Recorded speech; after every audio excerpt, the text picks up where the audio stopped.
इसमें लिखिएगा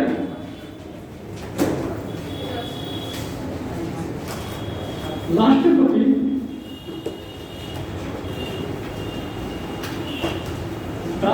कार्यपालिका प्रमुख होने के कारण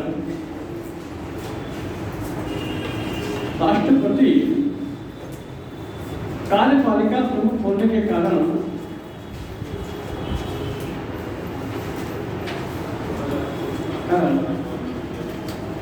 केंद्रीय या संघीय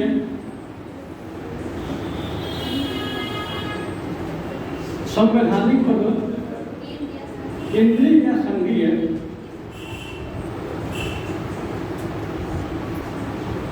के संवैधानिक पदों तथा विधिक पदों पर नियुक्ति करता है।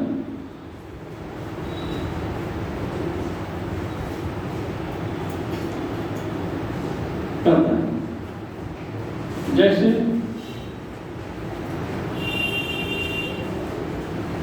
लिखिएगा संवैधानिक पद,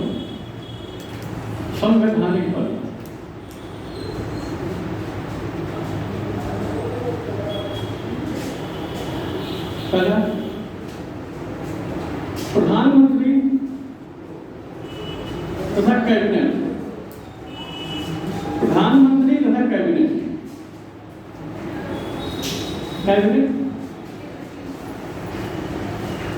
या मंत्रिमंडल लिख दीजिएगा, मंत्रिमंडल हिंदी में मंत्रिमंडल लिख दीजिएगा, तो देखिए। दूसरा राज्यों के राज्यपाल,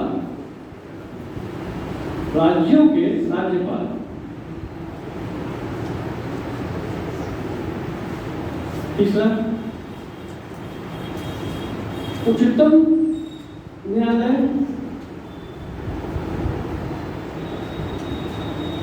तथा उच्च न्यायालय के न्यायाधीश।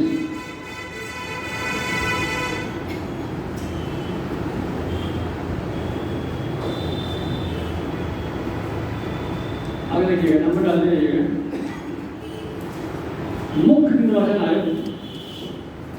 मुख्य निर्वाचन आयुक्त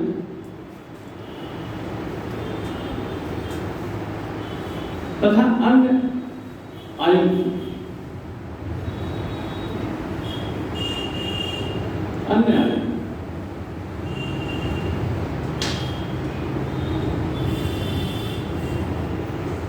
हो गया।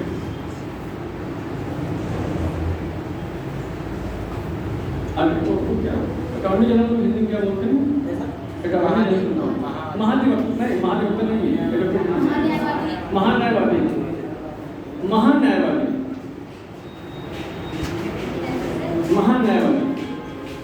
मतलब वो नंबर वो भी नियुक्ति करता है, वो भी इस नंबर में। महाधिवक्ता को एडवोकेट जनरल बोलते हैं, स्टेट में होते हैं वो 66 है। और पढ़िएगा जैसे जब लिखिएगा कंट्रोलर एंड ऑडिटर जनरल क्या बोलते हैं? नियंत्रक महालेखा परीक्षक, नियंत्रक महालेखा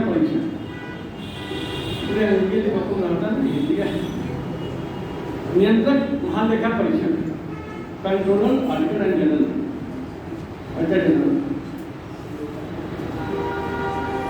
हो गया।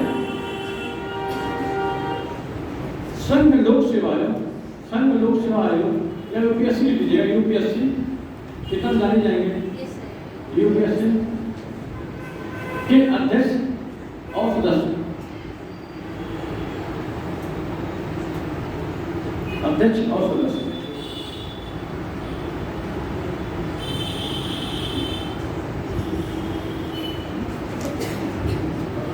एससी एसटी ऐसे लिखिएगा। एससी एसटी ओबीसी आयोग अध्यक्ष और सदस्य, आयोग के अध्यक्ष और सदस्य।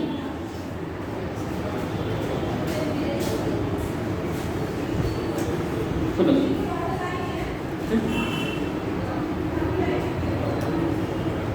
और उसमें कुछ बचा था उस समय? नहीं, वो तो हो गया, विधिक है।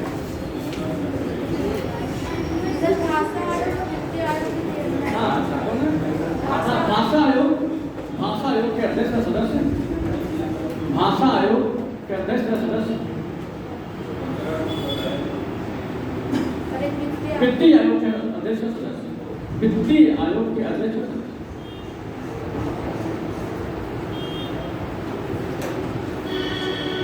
ये हो गया संवैधानिक हो गए। और विधिक भी देखिएगा, विधिक नियुक्तियां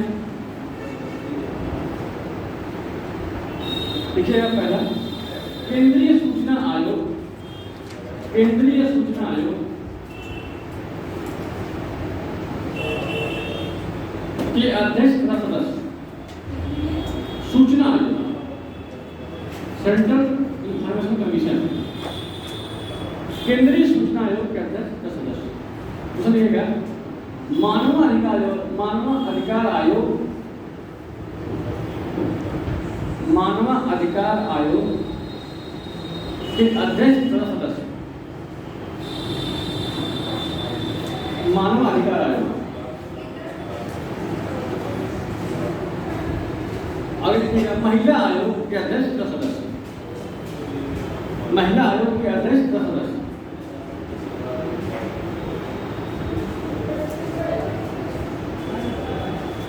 महिला आयोग के बारे में अक्सर करके 1920 में और उसके पहले एक बार IAS में भी 4-5 महिला अध्यक्षों के कार्यकाल पूछ लेता है कि कब कब उनका रिश्ता था। इस समय कौन है? लेखा शर्मा साहब है, लेखा शर्मा इस समय है। तो 90 के बाद जितनी महिलाओं की अध्यक्ष बनी है कभी कभी पूछ लेता है। 19 में आया था, कभी कभी पूछता है, ऐसा नहीं कह सकते कि रेगुलर पूछता है। 19 में बनाया था, फिर 5-6 साल बाद ही वो आया था। तो पेपर के जो पैटर्न होता है ना, उसमें वो करते क्या है कि जिस ट्रैक पर चलते हैं, पेपर कम से कम 3 साल उसी ट्रैक पर बनता है। जो एक्सपर्ट बुलाए जाते हैं वो 3 साल तक रहते हैं। तो अगर एक बार पेपर का पैटर्न चेंज हो रहा है, 3 साल वही पैटर्न चलेगा, फिर 3 साल बाद पेपर पैटर्न चेंज होगा। जैसे हम लोगों ने देखा था कि जब आरो का पेपर होता है, जब भी पेपर होता है, इस बार वाला छोड़ के इस बार वाले में मतलब पेपर को आसान बना दिया था। उसके जाकर प्री के सेटल करने वाले जो ज्ञान थे, प्रोफेसर थे, उनको यूरोप और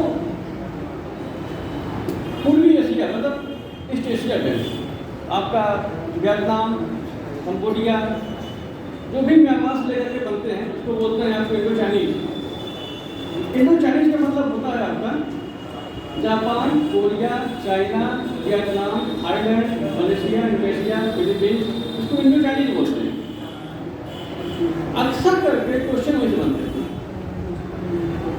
एक ट्रैक पकड़ लिया, पेपर कभी कंसल्ट करके देखेंगे, एक ट्रैक पकड़ लिया तो इसी से बन रहे हैं।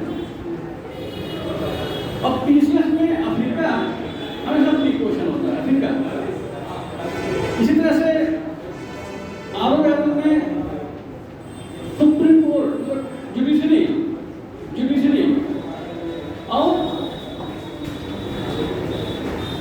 उसको जुडिशरी और इसका मतलब पहला पार्ट ये क्या नाम है, फंडामेंटल राइट्स, अक्सर पेपर में डाल देते हैं। आप जब 10 साल का पेपर 20 साल का पेपर करेंगे आपको लगेगा कि ट्रैक बदलता रहता है।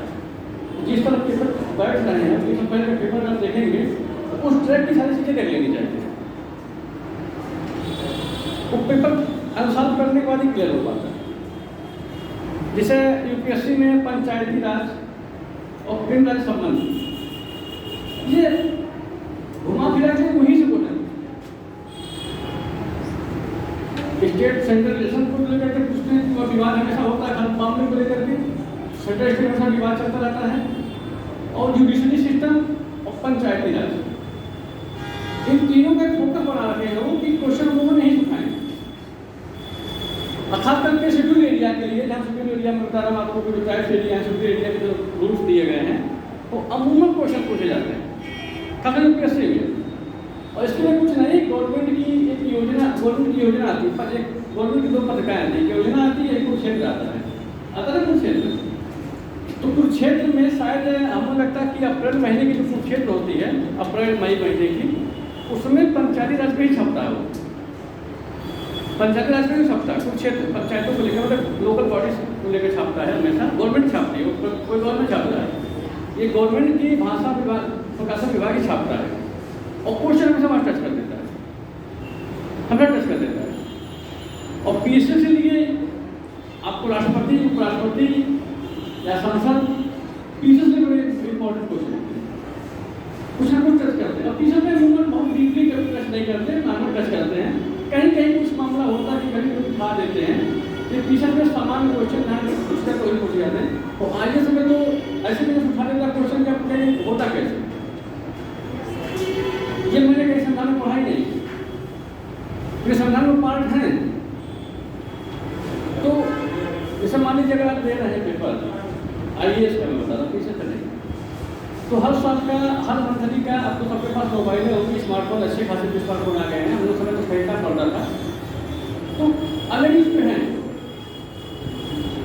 नेट पे है, नेट आप सर्च करेंगे कुरुक्षेत्र योजना गवर्नमेंट की, उसमें सारी चीज़ें आती रहती हैं, वो गवर्नमेंट केस होता है, उसी से क्या करते हैं, कैसे क्वेश्चन बनाते हैं। और संविधान में चीज़ें क्या होती है, बस आप कानून को पढ़ते रहिए, एक नॉर्मल रूल आप जानते रहिए, नॉर्मल रूल आप जानते रहिए। जैसे जो दरोगा होता है, दरोगा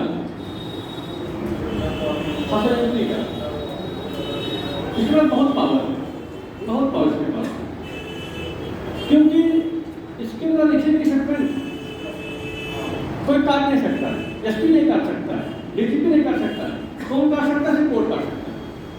अगर दरोगा ने कुछ भी किसी के खिलाफ लिख दिया, किसी केस में डाल दिया, फिर उसके खिलाफ वो केस हटाने के लिए कोर्ट का ही साधन करना पड़ेगा आपको। अब SP के पास जाइए, DGP के पास जाइए, IG के पास जाइए, DIG के पास जाइए, किसी नहीं सुनेगा, क्योंकि पावर नहीं उनके पास है स्टेटमेंट हटाने के लिए, फिर आपको कोर्ट में ही जाना पड़ेगा,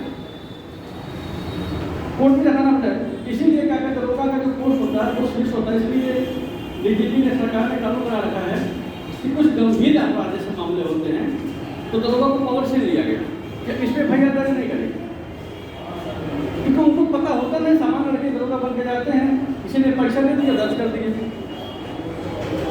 अब पता चला कि जब कोर्ट फटकार लगाता है तो दरोगा फटकार नहीं लगाता है, तो जिले के SP को फटकार लगाता है कि तुम्हारी कानून व्यवस्था में कैसे दरोगा तुम बैठा दिए थाने में, क्योंकि मतलब FIR दर्ज कर देते हैं। जैसा संविधान आपका है, आप जो संविधान पढ़ते हैं नॉर्मल संविधान है, यूपीएससी क्या कहता है गंभीर संविधानों को पूछता है, जहाँ से मामले क्रिटिकल होते हैं, जहाँ से बहुत तकनीकी केंद्र संबंध तकनीकी मुद्दा होता है, केंद्र संबंध बहुत तकनीकी मुद्दा होता है, हमेशा विवाद होते रहते हैं, हर मुद्दे विवाद होते हैं। और हमें लगता है कि हर चौथा पांचवा ऐसा न रहता हो कि सेंट्रल स्टेट के बीच में विवाद न होता हो, हमेशा विवाद होता रहा, किसी किसी संविधान किसी भी उल्लंघन लेकर मामला चलता रहता है, तो वहाँ से क्वेश्चन से पूछा करते हैं। तो ये चीज़ें हैं, चलिए क्या लिखे हैं, महिला हो गया, और क्या होता है, अल्पसंख्यक आयोग, लिखिए अल्पसंख्यक आयोग के अध्यक्ष सदस्य, अल्पसंख्यक आयोग के अध्यक्ष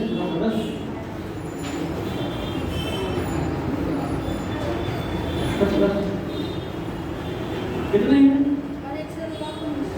हाँ, लॉ कमीशन, विधिक आयोग, विधिक आयोग सबसे विवादित आयोग यही होता है, लॉ कमीशन ही। सुप्रीम कोर्ट में पढ़ेंगे तो बताएंगे सबसे विवादित लॉ कमीशन, विधिक आयोग का अध्यक्ष सदस्य, विधिक आयोग। ठीक, अब आते हैं लेजिस्लेटिव पावर, मतलब क्या है,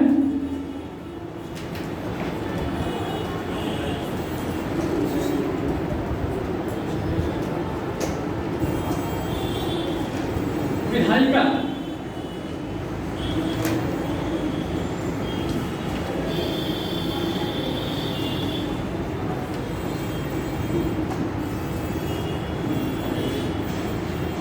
विधायिका शक्तियां मतलब क्या होता है कि राष्ट्रपति जो पार्लियामेंट है उसमें उसकी क्या भूमिका है। कार्यपालिका के मामले में अन्य नीतियां तो लिखा नहीं सकता नहीं। जो इंटेलेक्चुअल काउंसिल है, जब आप इंटेलेक्चुअल काउंसिल पढ़ेंगे मतलब 63 का, उसके बाद सेंट्रल वाटर पॉलिसी पढ़ेंगे तो कितना संबंध में अलग बहुत डिटेल है, बहुत डिटेल पढ़ना पड़ेगा हमारा, क्योंकि पढ़ना ही पढ़ना है। अनुच्छेद 360 और अनुच्छेद 363 ये बहुत डिटेल पढ़ना पड़ेगा, क्योंकि इसमें क्या है कि संबंध बीच में क्या जाता है, उसमें अमूमन मेल से क्वेश्चन हो जाते हैं, पिछले मेल से क्वेश्चन बनाए जाते हैं कि राज्यों की जो विरोध है इसका कैसा सिस्टम सॉल्व किया जाए। इसमें 5-5 कमेटियां बनाई गई इसमें समाधान के लिए, लेकिन कोई बना नहीं पाया, तो कोई उनमें लागू नहीं किया जा सका। सुप्रीम कोर्ट ने भी कई बार कहा कि ऐसे विवाद कर देते हैं, फंड को रोक देते हैं, या राज्यों को पसंद करते हैं, या उनके मुख्यमंत्रियों को हटा देते हैं। इंटेलेक्चुअल काउंसिल में बैठक होने के बावजूद मुख्यमंत्री उपस्थित नहीं हो रहे हैं। राष्ट्रपति ऑलरेडी जब कह रहा है कि हम काउंसिल बना रहे हैं, आप लोग आइए, तो मुख्यमंत्री आता ही नहीं है, मुख्यमंत्री आता नहीं है। जीएसटी को लेकर काउंसिल कई बार बुलाए गए, जीएसटी को लेकर के नरेंद्र मोदी जब मुख्यमंत्री थे तो कभी उपस्थित नहीं होते थे। गुजरात के मुख्यमंत्री थे नरेंद्र मोदी, स्टेट काउंसिल में उपस्थित नहीं होते थे। कभी बैठकें कभी भी नरेंद्र ने 17 सालों के कार्यकाल में कभी ये बैठक में भाग ही नहीं लिए जीएसटी काउंसिल के मुद्दे पर। जब इंटेलेक्चुअल में बोला गया 2002 में वाजपेयी इसको लेके आए थे, 5 में पहली बार पार्लियामेंट में पास किया गया था ना, चिदम्बरम साहब के मंत्री थे, उन्होंने कहा था काउंसिल होनी चाहिए, इस काउंसिल में जीएसटी लागू होना चाहिए। और सबसे पहले विरोध करने वाले 2 लोग, जयललिता और नरेंद्र मोदी। कर्नाटक मुख्यमंत्री थे जयललिता और नरेंद्र मोदी यहाँ। उसमें थोड़ा सा तकनीकी मुद्दा ये था ना, उसमें मुद्दा ये था कि टैक्स अंतिम समय पर लगेगा, ये सब टैक्स अंतिम समय पर लगेगा, अंतिम वस्तु पर टैक्स लगेगा। अब तमिलनाडु में मोबाइल बन रही है, यूपी में बिक रहा है, तो टैक्स यूपी में लगेगा। तो वो सब बोलते थे कि इंडस्ट्री हमारे यहाँ है, टैक्स तुम ले रहे हो, बिना लगाए टैक्स तुम ले रहे हो। और फाइनेंस कमीशन का जो रूल्स है कि फाइनेंस कमीशन जब राज्यों के राजस्व का बंटवारा करता है फाइनेंस कमीशन, तो वो देखता कि जनसंख्या की तरफ सब ज़्यादा है, जिसमें यूपी, बिहार, बंगाल बड़े नंबर 1 पे आ जाते थे। तो सेंटर से ज़्यादा पैसा फ्री में पा जाते हैं, पैसा फ्री पा जाते हैं। इसीलिए नरेंद्र मोदी और विरोध की थी। जयललिता ने कहा कि जब तक मैं जिंदा रहूँगी तब तक जीएसटी लागू होने नहीं दूँगी। और दुर्भाग्य से 16 में लागू हुआ, 15 में जयललिता मर गई। तो अब तो तुम्हारे मरने के बाद लागू हुआ। हमने कहा मरने के बाद ही लागू होगा, ठीक है तुम ही मर जाओ पहले। तो इससे कभी कभी होते हैं, सब तकनीकी मुद्दे होते हैं। तो ये जो विधायिका में क्या होता है, इसमें क्या है, प्रेसिडेंट है,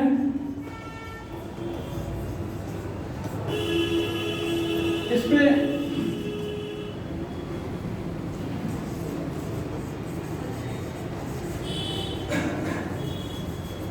लोकसभा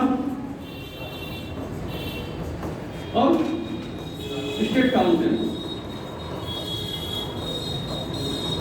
राज्यसभा, इन तीनों को मिला के बनता है संसद बनता है, पार्लियामेंट बनता है। इन दोनों के मुद्दे पे अंतिम में जो कुछ भी इसमें होगा, अंतिम मुहर राष्ट्रपति ही लगाएगा। जब तक राष्ट्रपति मुहर नहीं लगा देता तब लोकसभा राज्यसभा कुछ कर नहीं सकता है। कोई भी कानून बना ले लोकसभा राज्यसभा, मुहर जब राष्ट्रपति की लगेगी तभी वो मान्य होगा। इसी को बोलते हैं विधायिका का पावर। मतलब लोकसभा राज्यसभा कुछ भी कानून बनाए, कोई भी मामला उठाए, कुछ भी बहस करे, अंतिम में फाइट उसी के पास जाएगी, राष्ट्रपति के पास जाएगी। तो यहाँ से जो फाइलें जा रही है राष्ट्रपति के पास, वो विधायिका का पावर है। और जो कैबिनेट से फाइल जा रही है, मतलब प्रधानमंत्री की कैबिनेट से फाइल जा रही है, इससे नहीं, इससे कोई मतलब नहीं है। प्रधानमंत्री की तरफ से कैबिनेट ने जो भी प्रस्ताव बनाया, किसको नियुक्त कर दो, ये आयोग नियुक्त कर दो, इसका मदद बना दो, कैबिनेट के माध्यम से पीएम की कैबिनेट बन जाते हैं, उसको बोलते हैं कार्यपालिका। मतलब यहाँ पर क्या है, प्लस कैबिनेट, पीएम की कैबिनेट ने प्रस्ताव बनाया कि हम एक आयोग बनाना चाहते हैं। कुछ ही उसने कहा मैं एक आयोग बनाऊंगा, ये सदस्य रहेंगे, 10 रहेंगे, ये करेंगे, ठीक है बना लीजिए। बना लिए तो उन्होंने कहा कि ठीक है हम बना जरूर दे रहे हैं, एक फाइल भेज देंगे राष्ट्रपति के पास, ये सब सेंटर कर दीजिए आप। राष्ट्रपति काम क्या सिग्नेचर करना चाहिए? अब नाम हो जाएगा कि कार्यालय का सिग्नेचर राष्ट्रपति के पास है, और बेचारा एक चपरासी नहीं रख सकता वो, उसका एक चपरासी भी नहीं रख सकता उसका वो, पीएम ने बना के भेज दिया फाइल उस पर। किसी भी मूवी है थी तांडव, देखे मैंने, देखे होंगे, सैफ अली खान की, वो फिल्म को पटवन लगाने की बात चल रही थी। उसमें सैफ अली खान प्रधानमंत्री के लड़के होते हैं और हिमांशु धूलिया प्रधानमंत्री रहता है। उसमें दिखाने का प्रयास किया गया था इंदिरा गांधी के कार्यकाल को लेकर के कि देश में जो भी घटनाएं हो रही हैं सबके जवाब में पीएम ही है, सबसे जवाब में पीएम है। उसमें कुछ स्टेटमेंटों को लेकर के विरोध था कि जब कैबिनेट की बैठक होती है तो एक एससी मंत्री होता है तो कहता है कि बैठक में कहता है सर हम भी कुछ विचार रखें। हिमांशु धूलिया ये बोल देते हैं पीएम के पद पर बैठ के कि तुम एससी हो, तुमको बगल में बैठा ले, बहुत है, संविधान में पावर में तो तुमको मंत्री भी हम नहीं बनाते, अब तुम्हारे नौकराय दे दें, चुपचाप तुम बैठे रहो। ये स्टेटमेंट हटाने की बात थी। तो बाद में जिस निर्देशक ने बनाया था उसने ये कह दिया था कि ये सच्चाई है कि इंडिया में एससी और ओबीसी जो मंत्री बन जाते हैं वो मंत्री बन जरूर जाते हैं, लेकिन कोई सुनता नहीं है। अब मजबूरी है कि एससी मंत्री बनाना है, ओबीसी मंत्री बनाना है, लेकिन चलती हुई लोगों की बस तुम बैठे हो फाइल नहीं से कर दो। उस पॉइंट को लेकर के एक विरोध था कि इसको हटाया जाए। फिर उसमें पीएम की एक बचपन की एक गर्लफ्रेंड रहती है, उनका लड़का रहता है, वो प्रेशर बनाती है कि हमारे लड़के को आप डिफेंस मिनिस्टर बना दीजिए। तो कहते हैं डिफेंस मिनिस्टर बहुत महत्वपूर्ण पद होता है कि अगर आप नहीं बनाते हैं तो पुरानी फाइल को खुलवा दूँगी। तो अपने सेक्रेटरी से कहते हैं देख रहे हो अगर सही से परीक्षा हो जाए तो इंटर नहीं पास हो पाएगा, इसको डिफेंस मिनिस्टर बनाने के कर रहे हैं। तो मतलब कैबिनेट में ऐसे मिनिस्टर बनाए जाते हैं कभी कभी कि मजबूरी हो जाती है, मजबूरी हो जाती है कि वो किसी हो के नहीं होते, नहीं किसी दबाव में मिनिस्टर बनाना पड़ता है। तो ये सब चीज़ें उसमें दिखाया गया था, चीज़ों का दिखाया गया था कि पीएमओ ही जैसा सब कुछ है, दंगा भी वही कराता है, शांत भी वही कराता है, दंगा भी वही करा रहा है, आंदोलन भी वही करा रहा है, शांत भी वही करा रहा है। इसके लिए सुप्रीम कोर्ट में सब चले गए थे कि फिल्म को बैन कर दिया जाए, नहीं तो तब फिल्म ओटीटी पे आ चुकी थी। अब ओटीटी पे जब आ गई तो फिर कहाँ बैन कर पाएंगे। खैर वो उनके लिए फिल्म है जो हाई प्रोफाइल पढ़े लिखे वाले वर्ग हैं, सामान्य लोग हैं। तो एक्चुअली कुछ फिल्में कमर्शियल होती हैं और कुछ फिल्में कमर्शियल नहीं होती, सिर्फ एक पब्लिक डोमेन में जाने के चीज़ों की थिंकिंग पे होती है, थिंकिंग पे होती है। उस तरह की मूवियाँ बनी थी इसी को लेकर के, विधायिका को लेकर के। तो ये राष्ट्रपति देखिए यहाँ पर लोकसभा राज्यसभा में जो भी चीजें होती हैं वो फाइल अंतिम राष्ट्रपति के पास जाएगी, या राष्ट्रपति होता है किसी मामले में इनको आदेश नहीं, लोगों को आदेश नहीं देता किसी मुद्दे पर, तो विधायिका होता है। पीएम की कैबिनेट से कोई फाइल अगर पास होता है किसी संस्था को बनाने के लिए तो वो कार्यपालिका होता है, वो राष्ट्रपति के पास जाएगा। तो कार्यपालिका शक्ति हम नहीं विधायिका। इसी मुद्दे को सुप्रीम कोर्ट ने कहा कि पीएम प्लस कैबिनेट जो है, राष्ट्रपति कुछ भी अगर करता है तो हम आर्टिकल 137 के तहत हम सबका जुडिशियल रिव्यू करेंगे, सबका जुडिशियल रिव्यू करेंगे, मतलब न्याय समीक्षा करेंगे। क्योंकि राष्ट्रपति जो कार्य कर रहा है राष्ट्रपति नहीं कर रहा है, वो कैबिनेट थ्रू कर रहा है। अब कैबिनेट द्वारा दिए गए कार्यों की हम समीक्षा कर सकते हैं, कुछ भी राष्ट्रपति करेगा हम समीक्षा करेंगे। आप ये नहीं कैसे कर सकते कि राष्ट्रपति महोदय ने किया हम क्या करें, क्या मैं करूंगा, क्योंकि ऐसा था नहीं। बाद में सुप्रीम कोर्ट ने कहा नहीं मैं करूंगा, आप कुछ भी फाइल पास करें। कोई आयोग आप बनाएंगे, अगर कोई मेरे पास आया, मेरे पास कोई आया तो बोलेगा कि सर इन्होंने आयोग बना समझ में नहीं आ रहा, कहेगा ठीक है पीएम को तलब कर लेगा। बताइए कैसे आपने बना के। एक अभी 2 महीने पहले की बात है, सीपी साहब ने हमसे पूछा भी था इसी मुद्दे पर जब मैं इंटरव्यू देने गया था। उसमें एक अनुच्छेद है आर्टिकल 142। असलियत से मैंने इसको बीबीसी में पढ़ा था, असलियत से मैंने बीबीसी में उसको पढ़ा था इसको लेकर के। अभी हमें तब अप्रैल महीने की कहानी है। सीपी साहब ने पूछ लिया कि 142 में एक सुप्रीम कोर्ट का स्टेटमेंट आया तो बताएं उसके बारे में। असलियत से पढ़ा था मैंने, तो सुप्रीम कोर्ट ने ये कह दिया था 137 में जो है कोई मेरे पास अगर आता है तब मैं जुडिशियल रिव्यू करूंगा। अगर मेरे पास कोई किसी केस को लेके आता है, इसने ये कह दिया कि मेरे पास कोई आए चाहे नहीं आए, अगर मुझे लगता है कि गलत हो रहा है तो मैं उसकी समीक्षा करूँगा। एक नया नियम जोड़ दिया, करंट में है ये मुद्दा। करंट के क्वेश्चन में सब क्या आया था, IAS के करंट 15 में कुछ सब आया था। इसमें कहा जुडिशियल रिव्यू तो होगा जब मान लीजिए हम जा रहे हैं कोर्ट के पास कि सर हमको समझ में नहीं आ रहा है ये कैसे हो रहा है। इसमें है कि सुप्रीम कोर्ट को लग जाता है कि कहीं किसी की कोई कंस्टिट्यूशनल बॉडी इस तरह उल्लंघन करके काम कर रही है, उससे हम बुला लेगा। अभी तक ऐसा था नहीं, लेकिन अप्रैल से ये फैसला हो गया कि देश के किसी कोने में अगर कोई कंस्टिट्यूशनल बॉडी का मजाक बनाया जा रहा है, कंस्टिट्यूशनल बॉडी को अगर डिस्टर्ब किया जा रहा है, तो हम सीधे आपकी फाइल मंगा लेंगे, भैया हमारे सामने लेगा, पर मैं देखूंगा क्या है। मामला क्या था, तमिलनाडु की सरकार ने 10 विधेयक पेश किए और राज्यपाल के पास भेजा। राज्यपाल ने क्या किया, 10 विधेयकों को उठा करके राष्ट्रपति पर कर दिया, आरक्षित कर दिया आर्टिकल 200 की तरह। और उस पर एक नियम है कि राष्ट्रपति उस पर जवाब दे या न दे, कोई इसकी जबरदस्ती नहीं है, वो लंबे समय रोक सकता है। उस पर तमिलनाडु की सरकार सुप्रीम कोर्ट में चली गई और सुप्रीम कोर्ट ने उन्होंने कहा कि सर अनुच्छेद 200 का इतना उल्लंघन हो रहा है कि हम काम ही नहीं कर पा रहे हैं। स्टेट काउंसिल में हम कोई कानून बनाते हैं, राज्यपाल उठा के भेज देते हैं राष्ट्रपति के पास, वहाँ अनुमति नहीं मिल रहा हमको। ये सेंट्रल स्टेट यूनियन का विवाद है। तो सुप्रीम कोर्ट ने राज्यपाल को तलब कर लिया, सीधे राज्यपाल ने तलब कर लिया, कहा नहीं आप वकील नहीं आएंगे, उनको ही भेजिए, उन्हीं को भेजिए, अपने एडवाइजर को भेजिए। क्या बताइए, अनुच्छेद 200 कितना मजाक हमने बना रखा है। स्टेट कोई भी कानून बनाते हैं, आप क्या करते हैं कि हमारे को राष्ट्रपति पर भेज देते हैं, राष्ट्रपति के पास पावर है, अनुमति दे या दें। तो उन्होंने कहा, सुप्रीम कोर्ट ने कहा कि राज्य चुनी हुई सरकार है, आप चुने हुए व्यक्ति नहीं है, आप चुने हुए व्यक्ति नहीं है। जब आपको लगता है कि देश के स्टेट के इंटरनल मामले में कोई खतरा है जो देश के विभाजन की ओर ले जाता है, तभी आप इंटरफेयर कर सकते हैं। ऐसा आप होना स्टेट को, राज्यपाल को लगता है राज्य में कि राज्य में विभाजन होने वाला है, या राज्य में 2 समुदाय, 2 वर्ग या 2 भाषा के लोग आपस में लड़ने वाले हैं, बड़े पैमाने हिंसा होगी, तो ऐसी अवस्था में अनुच्छेद 200 का प्रयोग करके राष्ट्रपति पर जा सकते हैं। लेकिन अगर सामान्य कानून बन रहे हैं, विधानसभा में पास कर रही है, स्टेट काउंसिल पास की स्टेट लेजिस्लेचर पास कर रहे हैं, तब उसको उठा के भेज दे रहे हैं। अब मुद्दा क्या था, मुद्दा यह था कि पेट्रोल और डीजल की दरों को जो स्टेट GST लगती है उसको कम करने का, मतलब जो टैक्स लगते थे उसको उन्होंने कम करने का प्रयास किया था।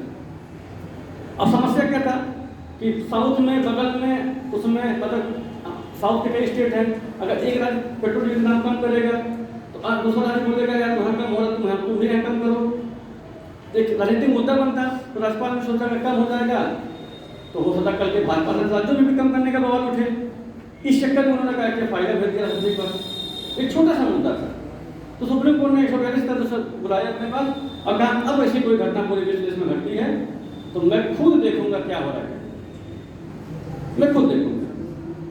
3-4 विषय सुप्रीम कोर्ट के पास हैं, एक 13 है, आपने पढ़ा होगा, 13 है, 32 32 है, 32 है, 137 है, 142 है और विधानसभा का 226 है, हाई कोर्ट का 226 है। 5 अनुच्छेद हैं जिसको पंचामृत बोला जाता है कि किसी को अगर न्याय नहीं मिले तो 5 अनुच्छेद से न्याय ले सकते। इसकी डिग्री बहुत ज्यादा है, हर मामले में आप इसके साथ जा सकते हैं। इसको पंचामृत बोला जाता है देश का, कि आप सरकार तनाशाही करते हैं, खिलाफ कहीं भी आप साजिश सीधे जा सकते हैं। तो विधायिका में कोई भी काम लोकसभा में बनता है, राज्यसभा में बनता है, तो राष्ट्रपति के थ्रू ही काम होगा। राष्ट्रपति जब सिग्नेचर करेगा तभी होगा, नहीं तो होगा नहीं। जैसे उसमें कहा गया है कि पहली बात 112 के तहत लोकसभा में राष्ट्रपति क्या करता है, बजट का शब्द रखवाता है, बजट शब्द रखवाता है।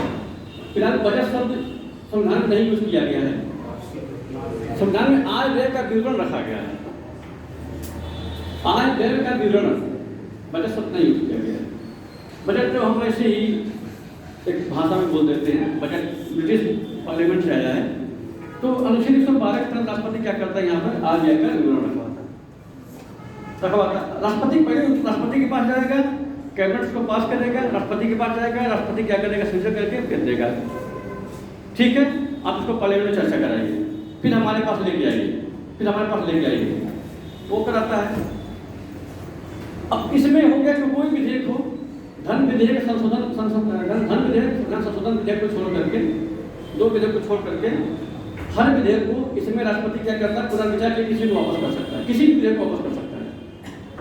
2 विधेयक छोड़ दिया जाए, धन विधेयक और संविधान संशोधन विधेयक, क्योंकि धन विधेयक, संविधान संशोधन विधेयक को राष्ट्रपति पुनर्विचार के वापस नहीं करता, क्योंकि राष्ट्रपति पहले उसको अनुमति दे देता है, तब वो रखा जाता है। जब आप पहले अनुमति दे रहे हैं तो फिर कैसे वापस करेंगे आप? हमने आपसे पूछ के रखा प्रस्ताव, अन्य मामलों में राष्ट्रपति से नहीं पूछा जाता है, एक राष्ट्रपति से आम सहमत ली जाती है। जैसे अनुच्छेद 3 और अनुच्छेद 2, अनुच्छेद 3 अनुच्छेद 2 राज्य के मामले में है। 1-2 में क्या है कि जो विदेशी राज्य इंडिया में अटैच हो रहे हैं, अनुच्छेद 3 इंडिया के अंदर स्टेटों को तोड़ना है, जोड़ना है, नाम बदलना है। इस मुद्दे पर राष्ट्रपति से एक आम सहमत ली जाती है, एक समान सहमत ली जाती है। और फिर लिखित भी नहीं होता, नहीं लिखित भी होता है, दोनों होता है, नहीं भी लिखित होता तो यह ठीक है, हमने राष्ट्रपति के सामने कहा था, ठीक है रख लीजिए, तो उसमें वो रख देता है। कुल देखिए कहा जाए इसमें कार्यपालिका संबंधी मामलों में तो विधायिका में कि पार्लियामेंट में जो भी कानून पास होते हैं या पार्लियामेंट में जो भी प्रस्ताव रखे जाते हैं सब राष्ट्रपति के थ्रू ही रखे जाते हैं। ये विधायिका पावर है। अब बिना राष्ट्रपति के सिग्नेचर किए कोई कानून लागू नहीं होता है, लागू नहीं होता है।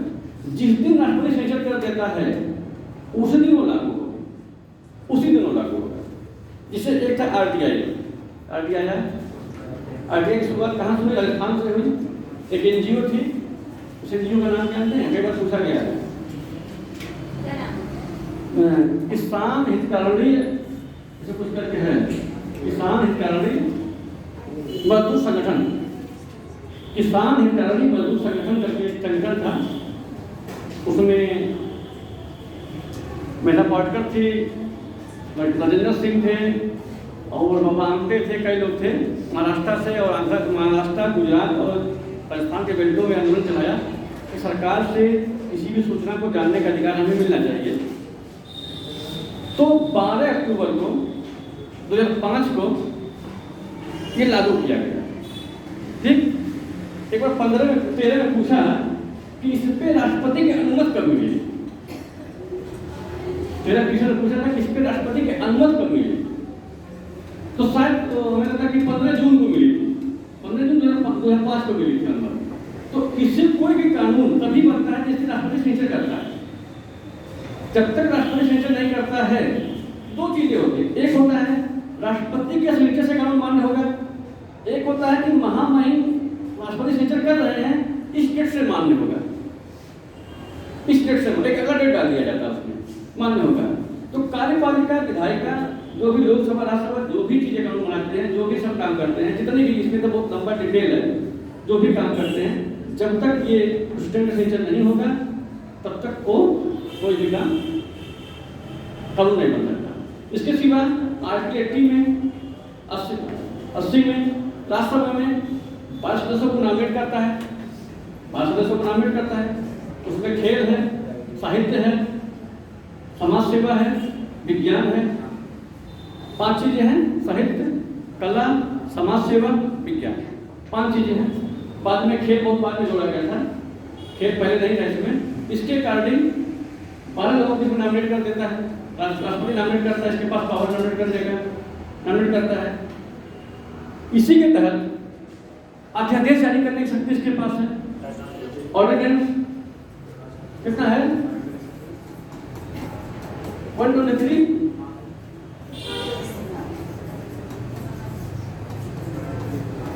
ऑर्डिनेंस जारी करने की शक्ति इसके पास है। ऑर्डिनेंस क्या होता है? अध्यादेश क्या होता है? तब आदेश से कोई लागू निगेटिव होगा। देखिए 2 चीजें हैं, सदन सत्र में ना हो, या तो सदन विघटित हो गया, सदन सत्र में ना हो। लेकिन आज देश को लगता है कि कोई कानून बनाना बहुत जरूरी है, कानून बनाना बहुत जरूरी है और सदन सत्र में ना हो। और जैसे मान लीजिए कि सत्र बुलाना ठीक नहीं लग रहा है और लोकसभा भंग हो गई हो, राज्यसभा चल रही है, राज्यसभा भी नहीं है, तो ऐसी अवस्था में राज्यपाल क्या करता है, इमरजेंसी राष्ट्रपति क्या करता है, इमरजेंसी में एक ऑर्डिनेंस जारी कर देता है। ये ऑर्डिनेंस कौन जारी करता है? कैबिनेट के लिखित आदेश पर जारी होता है। कोई कानून जारी कर देते हो, जारी कर देने के बाद उस कानून को जब पार्लियामेंट की पहली बैठक होगी, जैसे पहली बैठक होगी, आपको 6 सप्ताह के अंदर उसको पास कराना पड़ेगा। ऐसे नहीं कि पीएम मतलब राष्ट्रपति ने सिग्नेचर करके दे दिया कि ठीक है आप लोग जारी कर दीजिए, कोई दिक्कत नहीं होगा, कानून बन गया। 6 सप्ताह में उसको पास कराना पड़ेगा। अगर पास नहीं कराते हैं तो ऑर्डिनेंस ऑलरेडी रद्द हो जाता है, मेरा कह रद्द हो जाता है, उसको पास कराना पड़ता है। अगर आप पास नहीं कराते हैं तो रद्द हो जाएगा, रद्द हो जाएगा। लेकिन 163 का राष्ट्रपति के पास एक पावर है कि सदन सत्र में नहीं चल रहा है, कानून बनाना जरूरी हो गया है, तो उसके लिए एक ऑर्डिनेंस जारी करते हैं। ऑर्डिनेंस जारी करने के दो काम होते हैं। पहला काम होता है, सरकार कभी कभी किसी मुद्दे पे व्यू लेना चाहती है, जनता का व्यू लेना चाहती है। सरकार जानती है कि मामला अगर इस कानून को मैं लागू करता हूं तो गलत हो सकता है। जैसे इमरजेंसी में समय नसबंदी को लागू किया गया था, नसबंदी को ऑपरेशन रोकने के लिए लागू किया गया था, तो नसबंदी पार्लियामेंट के थ्रू नहीं लागू किया गया था, ऑर्डिनेंस के थ्रू लागू किया गया था। ऑर्डिनेंस तो नहीं लागू किया गया था, तो ऑर्डिनेंस जारी कर दिया गया, नसबंदी चलेगी। इस तरह से मोदी सरकार ने 16 में क्या किया है, भूमि अधिग्रहण कानून लागू करने का प्रयास किया ऑर्डिनेंस के माध्यम से। भूमि अधिग्रहण कानून, एक उन्होंने कानून पास करने का प्रयास किया 16 में कि किसी भी देश के किसी भी व्यक्ति की जमीनें हम ले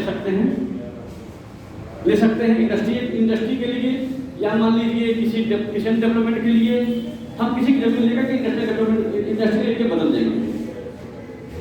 गवर्नमेंट के रूल में अनुच्छेद यह है कि राज्य के हित के लिए, सेना के हित के लिए सरकार किसी की संपत्ति को ले सकती है। लेकिन उस ऑर्डिनेंस में क्या था कि व्यक्तिगत प्रॉपर्टी की मदद किसी इंडस्ट्री के लिए ले सकती है, मतलब रिलायंस भी ले सकता था, टाटा भी ले सकता था। टाटा को लगता है कि 500 की जमीन हमको चाहिए तो ले सकता था, और मनमानी आपको पैसा दे देता। ये उसमें उन्होंने डाला, और उसके बाद पूरे देश के किसान धीमे धीमे इस पर कमेंट करना शुरू किए, कहना ये गलत है, आप अपनी जमीन कैसे ले लेंगे, फिर इंडस्ट्री कैसे देंगे। कोई किसी इंडस्ट्री को लगता है कि नहीं बस्ती में 600 बीघा जमीन चाहिए, हम फैक्ट्री सीमेंट की फैक्ट्री लगाएंगे, उसने नाम लिया, आपको पैसा दे दिया, आप चाहते नहीं अपनी जमीन बेचना। तो उन्होंने क्या किया, हंगामा खड़ा शुरू किया, ऑर्डिनेंस लेके हंगामा खड़ा शुरू हुआ। उसके पहले कहते हैं सरकार ने वापस ले लिया। उसको लगा कि नहीं ये मामला प्रदेश में गंभीर हो जाएगा, कोई अपनी जमीन नहीं देना चाहता, जबरदस्ती नहीं ले सकते आप। उन्होंने कहा कि उसको वापस ले लिया। तो ऑर्डिनेंस जारी करने से 2 ही मकसद होता है, एक सरकार का व्यू जानना जरूरी, सरकार से पब्लिक का व्यू जानना चाहती है कि कानून सही कि गलत है। तब तक पब्लिक डोमेन में या मीडिया के माध्यम से या समाचार के माध्यम से, बहस के माध्यम से एक रिजल्ट आ जाता है कि जनता चाहती सही कि गलत है, उसे जारी किया जाता है। और दूसरा होता है कि मान लीजिए युद्ध हो रहा है, करगिल के समय जो युद्ध हुआ करगिल में, उस समय लोकसभा भंग हो चुकी थी, वाजपेयी जी कार्यवाहक प्रधानमंत्री थे। 99 में करगिल जब हुआ तो वाजपेयी जी कार्यवाहक प्रधानमंत्री थे, लोकसभा सत्र में था ही नहीं। अब लोकसभा सत्र में था नहीं तो जारी हो गया। अब ऐसी अवस्था में बजट चाहिए, हमको फंड चाहिए, वह कैसे लड़ाई करेगा, चुनाव होगा तब कुछ फाइनल होगा। उस समय राष्ट्रपति ने कहा ऐसा है, एक ऑर्डिनेंस जारी कर दिया कि आप संचित से जितना ज़्यादा धन निकाल सकते हैं, संचित से जितना ज़्यादा धन आप निकाल सकते हैं, और जो भी निर्णय आप लेना चाहते हैं ऐसे कार्यवाहक अपॉइंटमेंट प्रधानमंत्री, आपका कार्यवाहक प्रधानमंत्री जो भी निर्णय आप लेना चाहते हैं आप निर्णय लेने स्वतंत्र हैं। लेकिन जैसे पार्लियामेंट बैठेगी चुनाव होने के बाद, सारे निर्णय आपको रखे जाएंगे। कितना पैसा आपने निकाला था, डिफेंस में कितना आपने खर्च किया, कितने हथियार आपने खर्च किए, या क्या कानून आपने उसमें बनाया, कितना प्रोटेक्ट आपने यूज किया, सारा रिपोर्ट पार्लियामेंट की बैठक की पहली सत्र में आपको रखना पड़ेगा। फिर मैं आपको पावर देता हूँ, किसमें देश में दिक्कत है आप पावर का यूज करेंगे, इसीलिए ऑर्डिनेंस यूज लगाने का प्रयास किया गया है। कि कभी कोई स्थितियाँ आ जाती हैं। 18 सबसे पहले करगिल समय ही आ गया था। करगिल में वाजपेयी जी प्रधानमंत्री नहीं थे, सरकार गिर चुकी थी, कार्यवाहक प्रधानमंत्री थे, और उस समय कश्मीर करगिल में एक समस्या खड़ी हो गई युद्ध को लेकर के। कुछ पता नहीं था कितने लोग हैं, कितने लोग मर रहे हैं, क्या है क्या नहीं है, कुछ पता नहीं था। सेना को पैसा चाहिए था, टैक्स बढ़ाना था, दाम बढ़ाने थे, सब था ही नहीं, ऑर्डिनेंस के माध्यम से बढ़ा दिया। लेकिन उसमें यह कहा गया कि चुनाव होते ही, मतलब रिजल्ट आने के बाद, मुख्यमंत्री बनने के बाद पहला काम सारा रिपोर्ट आप उसमें रखेंगे। ये होता है ऑर्डिनेंस जारी करता है। तो इसमें बहुत जानिए, जो मेन पॉइंट जानिए, तो लोकसभा राज्यसभा में कहीं भी किसी प्रकार कानून तभी बनेगा जब तक राष्ट्रपति सेंसर नहीं करते, राष्ट्रपति सेंसर नहीं करते। इसमें एक चीज और है कि कभी लोकसभा राज्यसभा में झगड़ा हो जाता है, किसी मुद्दे को लेकर झगड़ा हो जाता है, किसी मुद्दे को लेकर लोकसभा ने प्रस्ताव पास किया, राज्यसभा प्रस्ताव नहीं पास कर रहा है, या राज्यसभा ने प्रस्ताव पास किया, लोकसभा प्रस्ताव नहीं पास कर रहा है, दोनों में टकराव हो गया, किसी कानून को लेकर दोनों टकराव हो गया। तो ऐसी अवस्था में 108 के तहत राष्ट्रपति क्या करेगा, संयुक्त अधिवेशन बुला लेगा, एक ज्वाइंट मीटिंग बुला लेगा जहां लोकसभा राज्यसभा सदस्य साथ बैठेंगे। अब तक इंडिया में 3 बार ऐसा हुआ है, इंडिया में तक 3 बार ऐसा हुआ है। एक एक्शन में हुआ था, उसमें हिंदू उत्तराखंड कानून को लेकर हुआ था, दूसरा बैंकिंग सिस्टम को लेकर हुआ था, बैंक निजी सरकारीकरण को लेकर हुआ था, और तीसरा वाजपेयी जी कोटा कानून लेके आए थे, कोटा कानून लेके आए थे। बैंक अधिनियम के मामले में क्या था कि बैंक इंडिया प्राइवेट थे और इंडिया जी तो सरकारी करना चाहती थी, अपने हाथ लेना चाहती थी, तो प्राइवेट बैंक वालों ने सांसदों को इतना पैसा दे रखा था, उन्होंने कहा था जब प्रस्ताव पार्लियामेंट में जाएगा तब तो विरोध करिएगा। भाई कोई बैंक हमारा, हम बिजनेसमैन हैं, प्रदेश हमारा बैंक चल रहा है, बल्कि गवर्नमेंट बोलेगी तो हटो, तो हम सरकारी बैंक करने जा रहे हैं, तो हम आसानी थोड़ा दे देंगे अपना बैंक। उसने कहा कि प्राइवेट सांसदों को पैसा दे रखा था, पैसा दे रखा था कि ऐसा जब प्रस्ताव जाएगा कुछ उसका विरोध कर देना, प्रस्ताव गिर जाएगा, हम तो फिर प्राइवेट बैंक हो जाएंगे। इस अवस्था में क्या हुआ, बैंकिंग अधिनियम को पास करने के लिए संयुक्त अधिवेशन बुला लिया गया। संयुक्त अधिवेशन बुलाने का मतलब क्या होता है, उसका मकसद क्या होता है कि मान लीजिए 545 है, मान लीजिए कि जो है 45 यहाँ मान लीजिए और 245 यहाँ पे है, ठीक। अब यहाँ पर मान लीजिए इसमें बीजेपी सरकार के पास 300 नहीं, इसमें कितने विधायक हैं सांसद के पास 292, इनके पास 292 सांसद हैं। अब मान लीजिए यहाँ पर फिलहाल यहाँ पे भी ये बेसी है बीजेपी वाले, मान लीजिए यहाँ पे 130 मान लीजिए अकेले कांग्रेस वाले हैं, अकेले कांग्रेस वाले हैं। अब मान लीजिए कोई प्रस्ताव यहाँ से पास करा दिए, लोकसभा से पास करा दिए, जब राज्यसभा में गए तो इन्होंने क्या किया, 130 अकेले ये सब है, यह प्रस्ताव गिर गया। तो दोनों में प्रस्ताव पास होगा तभी जाके तभी कानून बनेगा। अब यह प्रस्ताव गिर जा रहा है, तो यह कांग्रेस जा रहा है, दूसरा पार्टी और पकड़ ली, जैसे ऊपर चली गई, अकेले प्रस्ताव गिर गया। अब क्या किए, इसको क्या करती है, ज्वाइंट बैठक करा देंगे। अब ज्वाइंट बैठक करा देंगे तो माने 292 ये हैं, 130 में कितना बचेगा, 5 1 115 ये है।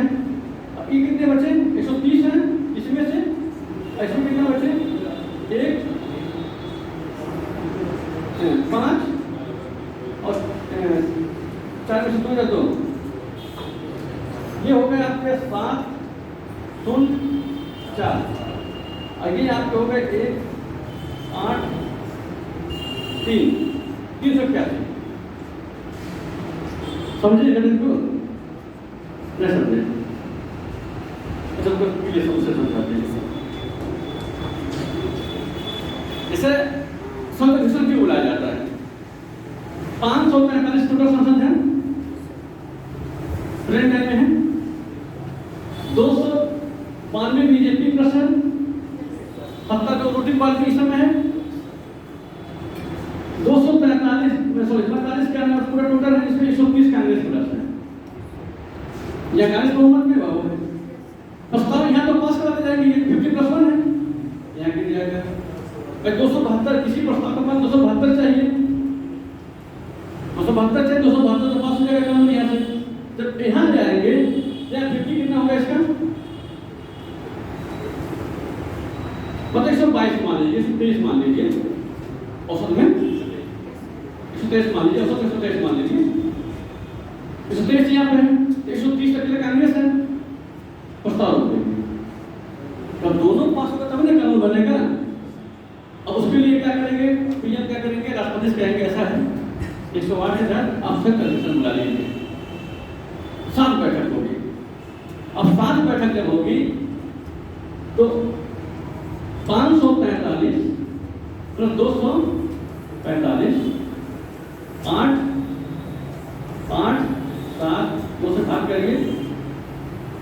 3 9 4 कितना चाहिए +1 तो 395 चाहिए सब्ट्रैक्शन में। अब 292 ये है, इसमें बचे कितने 5 1 1 115 7 0 4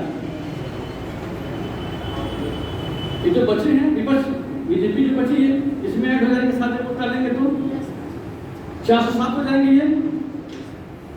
इसमें कितने बचे हैं 5% 292 विपक्ष कितना बचा इसमें 130 ये तो है ही। उसके बाद बचा आपके 1 फिर 15 में से 14 में से 5 और 4 से 2 दे दो 1 8 3 उसका पास हो गया, उसका पास हो गया। तो अगर आप राज्यसभा में कम भी हैं लोकसभा में बहुमत ज्यादा है तो 108 के तक हम पास करा सकते हैं। ये रास्ता दिया गया है कि अगर विपक्ष विपक्ष राज्यसभा मजबूत है तो लोकसभा में आप मजबूत हैं तब प्रस्ताव पास करा दीजिए। 108 का राष्ट्रपति सदस्य बुला सकता है। तो फिर इंडिया 3 बार ऐसा हुआ है, इसके पहले कभी ऐसा नहीं हुआ है, 3 बार ऐसा हुआ है। क्योंकि अमूमन समस्या ये रही है कि कभी भी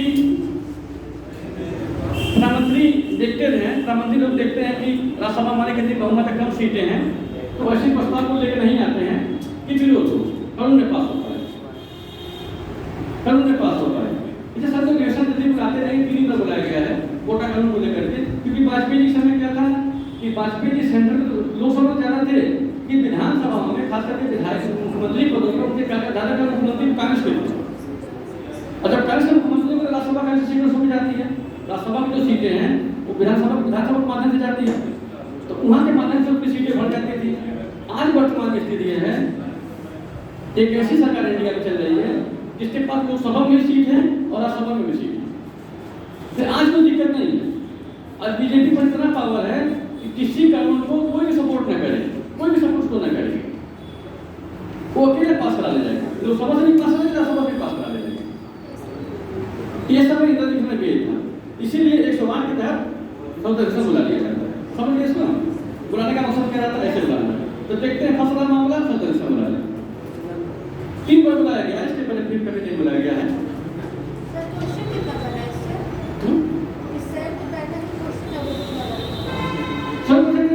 तीन बार बुलाया गया है, तीनों पूछा जाता है अक्सर करके। पेपर में आता है कि ये बैठक कब तक बुलाई गई। 108 का समूह बैठक बुलाई जाती है, कितनी बार बुलाई गई? 3 बार बुलाई गई, 3 बार बुलाई गई। और इसलिए अब वर्तमान में से बुलाने का सोचा नहीं है कि मुझे बुलाएगा कि भाई लोकसभा में भी बीजेपी हावी है, राज्यसभा में बीजेपी हावी है। तो इस समय उसमें 17 राज्यों में सरकारें चल रही है, वर्तमान में 17 राज्यों की सरकारें हैं। और अगर उनको सहयोगियों में जोड़ लिया जाए तो 19 राज्यों में सरकारें होंगी हैं। जब आरसीबी राज्यों में कब्जा किए हुए हैं, राज्यसभा मराठी में कब्जा किए हुए हैं तो उनको सत्ता बनाने का सत्ता नहीं होती है।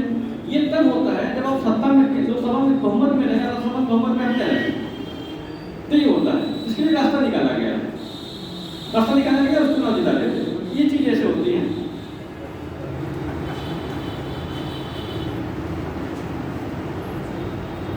और एक चीज और वित्त आयोग, उसके साथ यूपीएससी कमीशन की रिपोर्ट, यूपीएससी कमीशन कोई रिपोर्ट जारी करता है किसी ज्ञान को लेकर के, किसी सब्जेक्ट को लेकर के कि हम रूल्स बदलेंगे या करेंगे वो करेंगे। जैसे यूपीएससी ने कहा सीसेट लागू करेंगे हम, तो यूपीएससी सीसेट से लागू कर सकता है। वो रिपोर्ट लेकर के राष्ट्रपति को देगा, राष्ट्रपति को देगा। राष्ट्रपति क्या करेगा, उस रिपोर्ट को, कैट की रिपोर्ट, वित्त आयोग की रिपोर्ट, उस रिपोर्ट पे क्या करेगा, उसके बाद क्या बोलता है ये सारे रिपोर्टों को उठा करके क्या करेगा, पार्लियामेंट सदन में रखवा देगा। तो लोकसभा और राज्यसभा, राष्ट्रपति क्या करेगा, पार्लियामेंट सदन में रखवा देगा। रखवाने के बाद फिर वहाँ से प्रस्ताव करेगा, इस पर बहस करेंगे, इसको पास करके तभी लागू। सभी आयोग ने कहा कि ये होना चाहिए, रिपोर्ट दे दिया, तो फिर रिपोर्ट राष्ट्रपति को दे देगा। राष्ट्रपति क्या करेगा, उस रिपोर्ट को कैबिनेट को दे देगा। कैबिनेट के मंत्रालय का कानूनी मंत्रालय है, उसको दे देगा। कानूनी मंत्रालय क्या करेगा, उस रिपोर्ट को पीएमओ के प्रधानमंत्री के अनुमति से एक डेट तय करेगा, पार्लियामेंट में किसी रखना है, उसी लोकसभा अध्यक्ष राज्यसभा का सभापति क्या करेगा, घोषणा करेगा, उसको रखवा देगा। अब फिर वहाँ शुरू हो जाएगी, वहाँ शुरू कराई जाएगी। जबकि तारीख की रिपोर्ट हो, चाहे योजना खत्म हो गया, चाहे विधिक ला कमीशन की रिपोर्ट हो, चाहे मतलब जितनी भी रिपोर्टें देश में तैयार होती हैं, जितने भी यूपीएससी की रिपोर्ट हो, जितनी भी रिपोर्टें तैयार होती हैं, तैयार होने के बाद राष्ट्रपति के पास जाएगा, राष्ट्रपति क्या करेगा, उसको पीएमओ में सौंप देगा, पीएमओ क्या करेगा, लोकसभा अध्यक्ष के सभापति के माध्यम से तय करेगा इस रिपोर्ट को पार्लियामेंट में कब रखा जाए, इस रिपोर्ट को पार्लियामेंट में कब रखा जाए। समस्या क्या है, रिपोर्ट बन जाती है, रिपोर्ट रखने की जो डेट है वो लोकसभा अध्यक्ष के पास है, राज्यसभा के सभापति से लोकसभा अध्यक्ष के पास पावर है। और लोकसभा अध्यक्ष जो होता है वो जब तक रिपोर्ट नहीं रखेगा जब तक प्रधानमंत्री अनुमति नहीं देगा।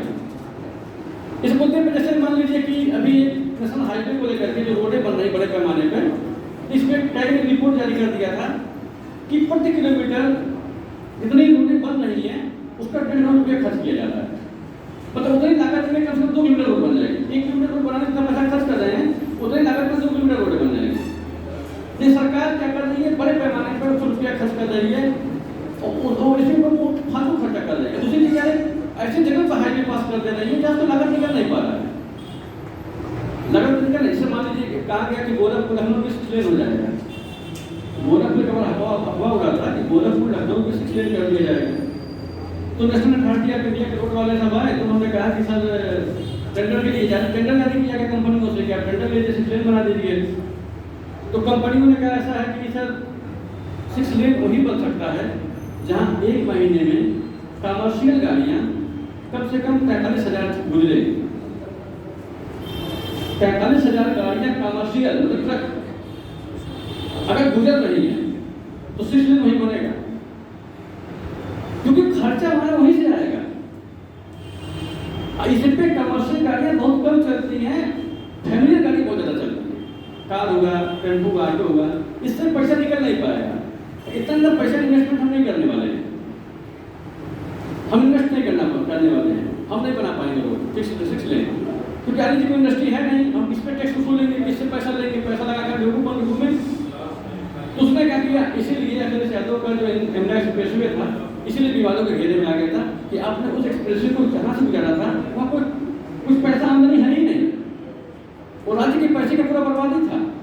कैबिनेट भी बोला राज्य के पैसे की बर्बादी, आप रोड वही बनाइए जहाँ आपको आमदनी हो।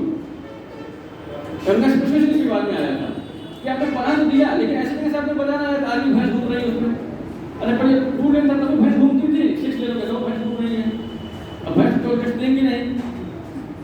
तो योगी ने क्या रास्ता निकाला, उन्होंने जो 0 पॉइंट से बाघा बॉर्डर से पुराने प्रश्न जुड़वा दिया, तो लखनऊ व्यवस्था से निकल जाओ, तो कोई कंपनी तैयार नहीं हो रही थी। तो क्या ने रिपोर्ट जारी किया, वो रिपोर्ट आज तक तीसरा काल का प्रधानमंत्री मोदी का चल रहा है, पार्लियामेंट में रखा गया, पार्लियामेंट में रखा ही नहीं गया रिपोर्ट, अभी राष्ट्रपति के पास ही पड़ा हुआ है।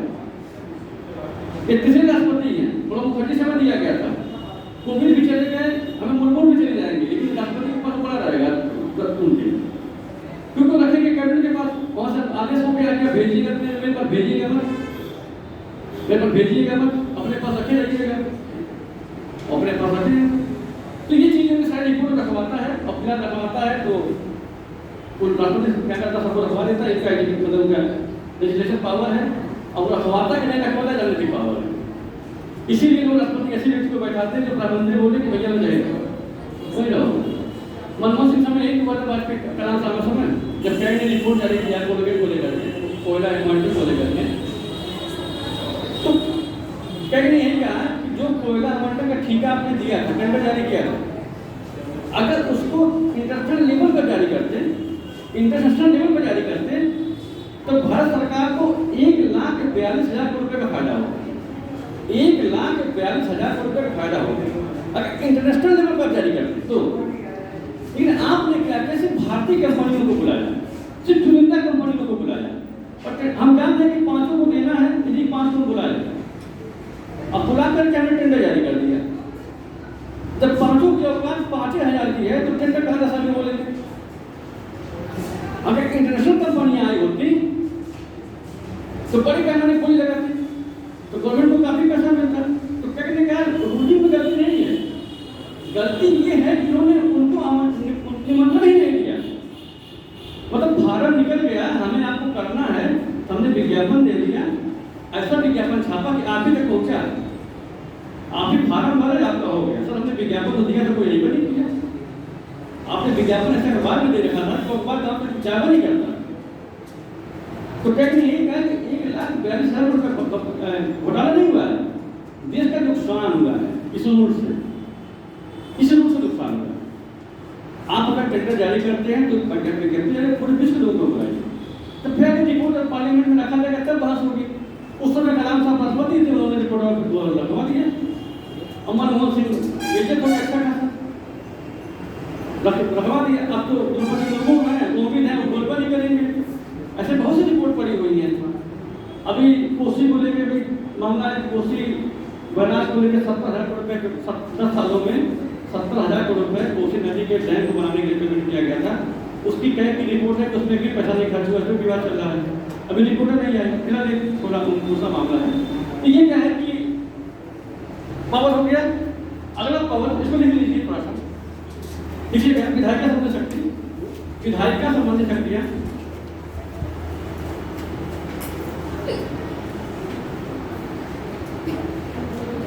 इसमें लिखिएगा राष्ट्रपति, राष्ट्रपति, लोकसभा, राज्यसभा, लोकसभा राज्यसभा तथा लोकसभा राज्यसभा से मिलकर बनता है।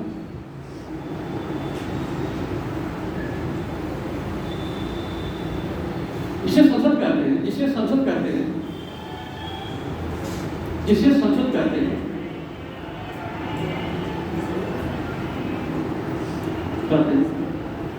फोटो लिखिएगा आर्टिकल 79, आर्टिकल 79, आर्टिकल मतलब अनुच्छेद 79। दूसरी लाइन लिखिएगा राष्ट्रपति संसद के सत्र को, संसद के सत्र को बुलाने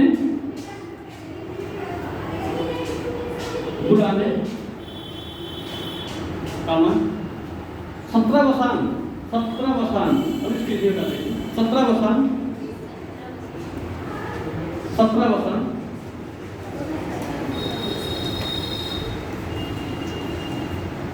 अल्पासान है, ये नहीं है।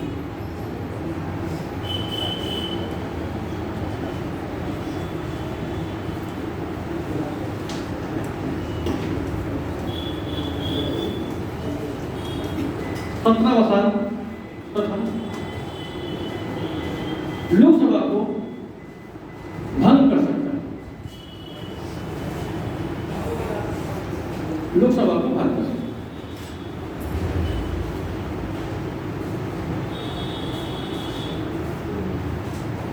इसमें क्या है, लोकसभा को क्या करता है, पहले सत्र को बुलाने का काम कौन करता है, राष्ट्रपति करता है। राष्ट्रपति सत्र को बुलाता है, सत्र बुलाई जाती है, राष्ट्रपति के आदेश पे बुलाए जाते हैं। अब सत्र बुलाया गया, सत्र चल रहा है, अब सत्र को खत्म करना है तो फिर राष्ट्रपति घोषणा करेगा, इस दिन सत्र खत्म हो जाएगा। और उसके बाद किसी प्रधानमंत्री का कार्यकाल 5 साल पूरा हो गया तो फिर कहेगा लोकसभा भंग कर दी जाएगी, अगला चुनाव घोषणा कर देगा, अगले चुनाव की तैयारी के लिए निर्वाचन आयोग को भेज देगा। कार्यकाल ने 5 साल पूरा कर दिया, सत्र को भंग कर दिया है। तो तीनों काम राष्ट्रपति करता है, सत्र को निलंबित नहीं करता है। देखिएगा अगर नहीं का सत्र को निलंबित करने का पावर लोकसभा अध्यक्ष के पास है। 2012 का क्वेश्चन पेपर देखिएगा, उसमें पूछा था कि राष्ट्रपति के पास कौन सा पावर नहीं है, सत्र को बुलाना, सत्रावसान करना, भंग करना, सत्र को निलंबित करने का पावर लोकसभा अध्यक्ष के पास होता है। निलंबित करने का मतलब क्या होता है, क्लास 5 घंटे की चलेगी, हमने बीच में 2 घंटे का क्लास बंद कर दिया, फिर कल से चलेगी। मैं निलंबित किया, मैंने तो निलंबित सस्पेंशन हो गया। सस्पेंशन मतलब क्या है, फिर आपकी बहाली होगी। सत्रावसान का मतलब क्या होता है, अब खत्म हो गया क्लास, क्लास खत्म हो गया। तो क्लास खत्म करने, पूर्णतः खत्म करने का पावर किसके पास है, राष्ट्रपति के पास है। बुलाने का पावर राष्ट्रपति के पास है, भंग करने का पावर राष्ट्रपति के पास है, लेकिन निलंबित करने का पावर लोकसभा अध्यक्ष के पास है। बीच में रोक देगा, फिर बोल देगा 5 घंटे के लिए ठीक है, 20 मिनट बाद 10 मिनट चलेंगे, 20 मिनट में नकल कर दिया। सब जब हल्ला होता है तो बोलते हैं 2 घंटे के सामने नकल कर दिया जाता है, 2 घंटे के लिए या शाम तक के लिए कर दिया जाता है, सुबह तक के लिए कर दिया जाता है। लेकिन जब देखने बहुत ज़्यादा लंबा चल रहा है, फिर राष्ट्रपति को लेटर भेज देंगे सब 17 आसान कर दीजिए, ये 17 ही खत्म कर दीजिए। तो 17 आसान करने का पावर, बुलाने का पावर, पार्लियामेंट को बुलाने का पावर और उसको भंग करने का पावर, राष्ट्रपति के पास निलंबित करने का पावर, सस्पेंड करने का पावर, लोकसभा का पावर। ये एक तकनीकी मुद्दा है। बाद में पूछा था उसके बाद लोअर में भी आया था कि राष्ट्रपति के पास कौन सा पावर नहीं है, तो लोकसभा 10 लेता है। ठीक, आगे लिखिएगा, हो गया। राष्ट्रपति सत्र को कम से कम वर्ष में 2 बार बुला सकता है, वर्ष में 2 बार बुला सकता है, लेकिन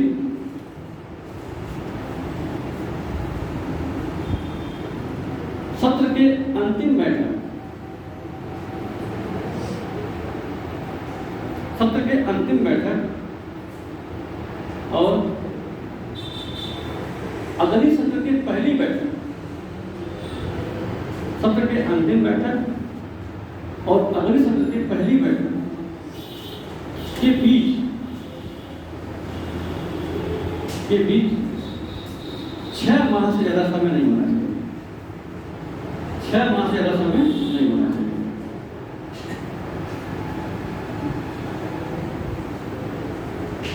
छह माह से ज्यादा समय नहीं होना चाहिए, समझना इसको।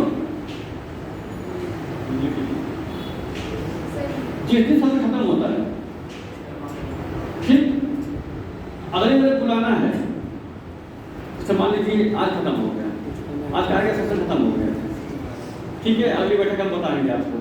लेकिन आप 6 महीने तक गैप नहीं कर सकते हैं, 6 महीने के अंदर ही आपको बुला लेना है, अंदर नहीं बुला सकते हैं, 6 महीने से ऊपर नहीं जाना है।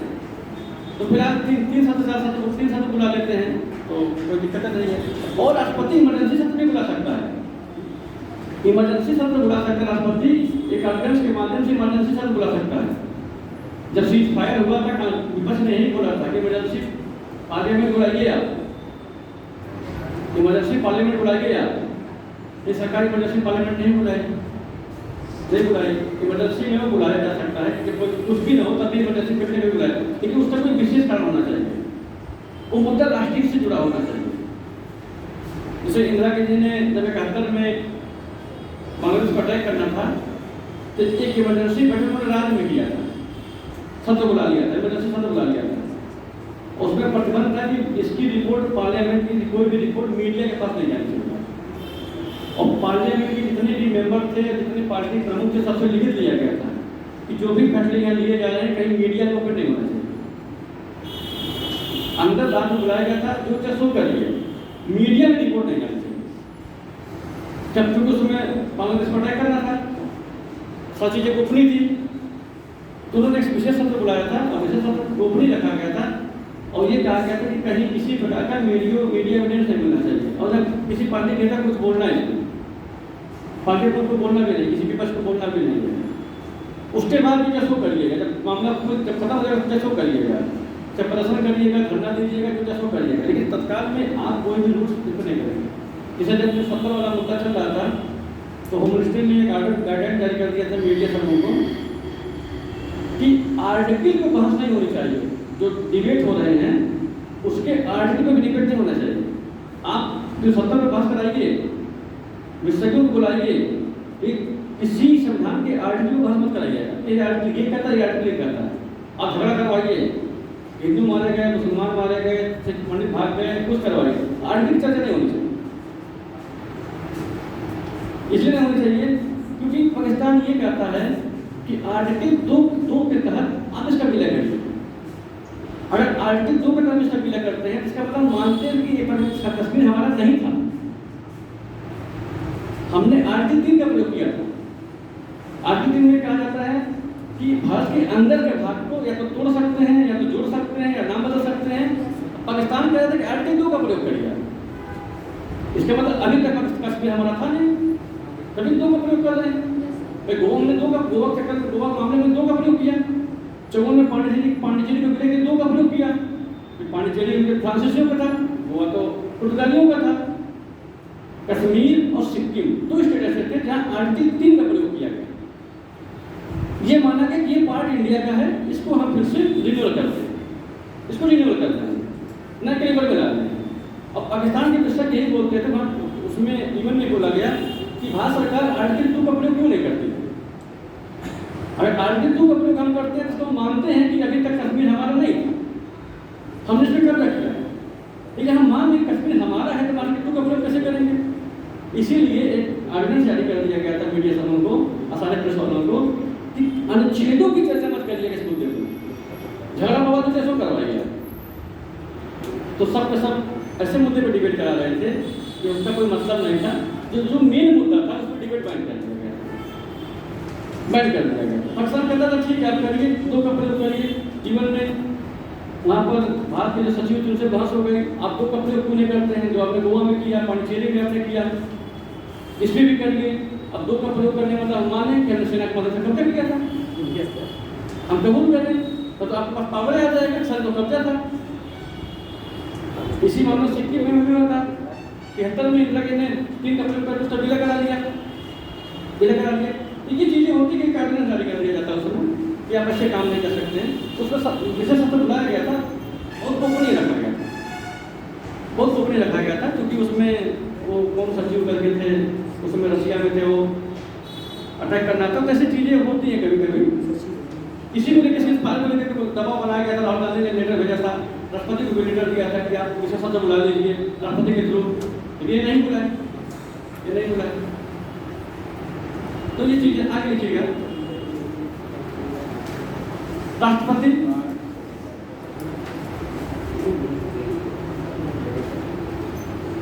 अनुच्छेद 108 के तहत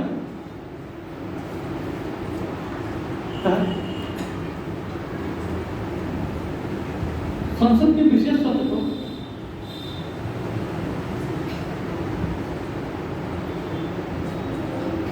संयुक्त अधिवेशन के माध्यम से, संयुक्त अधिवेशन विशेष सत्र को संयुक्त अधिवेशन के माध्यम से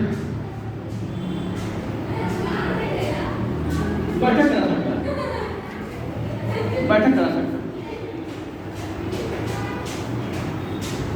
जिसकी अध्यक्षता लोकसभा अध्यक्ष करता है, लोकसभा अध्यक्ष करता है।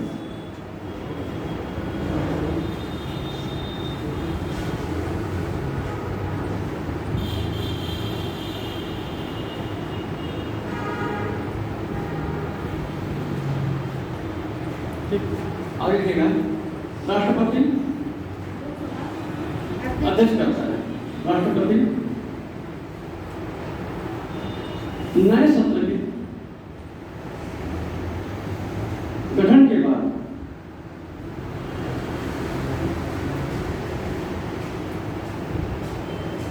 सदन की पहली बैठक को तथा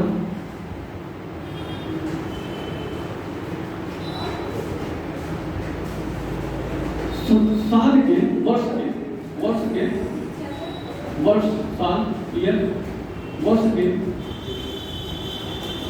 सदन की पहली बैठक, सदन की पहली बैठक, वर्ष के सदन की पहली बैठक बता दे रहे हैं, बैठक को संबोधित करता है, संबोधित करता है। आर्टिकल 87 ये 21 में आया था, 21 में आया था ये। देखिए जब चुनाव होता है, लोकसभा का चुनाव हुआ तो पहले सत्र बुलाया जाता है, तो पहले जिस दिन बुलाया शपथ हो जाता है तो राष्ट्रपति क्या करते हैं, सबका संबोधन करते हैं कि 5 साल का रोड मैप हमारा क्या रहेगा, मतलब 5 साल हम कैसे सरकार चलाएंगे। जब नई सरकार आती है उसके साथ एक पहला साल आता है, तो 5 साल का रोड मैप हो गया। फिर हर साल नए साल में जब पहले सत्र बुलाए जाते हैं, फरवरी बुलाए जाते हैं, शायद 28 भरने के बाद 28-29 जनवरी से बुलाया जाता है, तो उसको बोलते हैं बड़े सत्र। उस दिन क्या बड़े सत्र का संबोधन भी राष्ट्रपति करेगा। तो इस साल की प्लानिंग हमारी क्या है? वो जो सत्र बुलाया जाता है, वो जो भाषण देता है, राष्ट्रपति भाषण देता है, उससे वो राष्ट्रपति ने लिखा नहीं होता है, वो कैबिनेट लिख के देता है। वो पूछते कैबिनेट लिख के देता है कि 5 साल में हम क्या क्या करेंगे, और फिर इस साल हम क्या क्या करेंगे, इस साल क्या करेंगे। तो प्रधानमंत्री या संसदीय कार्य मंत्री कोई रिपोर्ट नहीं देता है, वो रिपोर्ट देते हैं राष्ट्रपति। और इतना उस समय हंगामा होता है कि आप कभी देखिएगा 28-29 जनवरी को अगले सत्र में देखिएगा, राष्ट्रपति में कागज फेंकना शुरू कर देते हैं। जो भाषण राष्ट्रपति पढ़ते हैं, प्रति सबको दी जाती है कि ये राष्ट्रपति पढ़ेंगे, सबको बांटी जाती है, तो गोला बना के उन लोग का फेंकना शुरू कर देते हैं। सीधा पद दिखाया जाता है, सब फेंकना शुरू कर देंगे, राष्ट्रपति से सब खड़े हो जाएंगे, क्योंकि वो भाषण कैबिनेट लिख रहा है, पीएमओ लिख रहा है, राष्ट्रपति काम से पढ़ना होता है, तो पहुंच जाएंगे विपक्ष वाले, उसको लपेटेंगे, कुछ तो आता है नहीं, कंट्रोल मिल जाता है, उसी रुपया फेंकना शुरू कर देते हैं वो। तो इंडियन चलता है, इंडियन में कुछ चलता है, इंडियन में सतना बचा है कि दूसरा चक्कर नहीं चल रहे हैं। तो जापान में ये हाल रहे हैं कि जो चेयरपर्सन है उनके ऊपर एक महिला को हाथ फेंक दिया गया, वीडियो आया। मतलब इंडियन में इतना चलता है, कल्चर पर फेंकते हैं, पन्ना दिखाते हैं। एक बार हुआ था विधानसभा में, हुआ था यूपी की विधानसभा में हुआ था, कल्याण सिंह मुख्यमंत्री थे। उस बार हुआ लगा था कि कल्याण सिंह 3 से 4 बज रहा था, 2-3, और निकले कैंटीन में अपने विधानसभा गांधी भवन है, कैंटीन में चाय पीने नाश्ता करने चले गए। तो उस समय ये विधायक थे, जब 2 बजे गए थे विधायक थे, जब उनका पास जो सांसद है, उनके पास जो सांसद है उसमें कांग्रेस के नेता थे, और नेता थे कल्याण सिंह चाय नाश्ता कर रहे हैं, उधर से जब आप देख रहे हैं जब उनका पास कुर्सी में बैठे हुए हैं, मुख्यमंत्री कुर्सी में बैठे हुए हैं जब उनका पास, तो कल्याण सिंह कहिए कि कुर्सी मुख्यमंत्री कैसे कैसे बैठ सकते हैं। तो उन्होंने कहा कि राज्यपाल ने हमको लेटर लिख के दिया है कि मुख्यमंत्री तुम रहोगे। वो लेटर दिखाया कल्याण सिंह को, कल्याण सिंह ने कहा ये कैसे हो सकता है, कैसे किसी को हटाने की प्रोसेस होता है ना, ऐसे कैसे किसी को हटा देंगे आप, मसला है ना। तो उसमें मुलायम सिंह यादव, मायावती, काशीराम थे, काशीराम और मुलायम सिंह एक थे, संख्या बहुत ज़्यादा था उनका, कांग्रेस भी ऐड हो गई थी। बीजेपी बड़ी लार्जेस्ट पार्टी थी, लेकिन मैंडेट पार्टी नहीं, बहुमत में नहीं थी, लार्जेस्ट पार्टी थी। और जब कांग्रेस बसपा सभा एक हो गई थी, डोमिनेट हो गए, तो फिर कल्याण सिंह ने ठीक है 5-6 घंटे की बात थी, बात 5-6 घंटे के लिए बनाया था।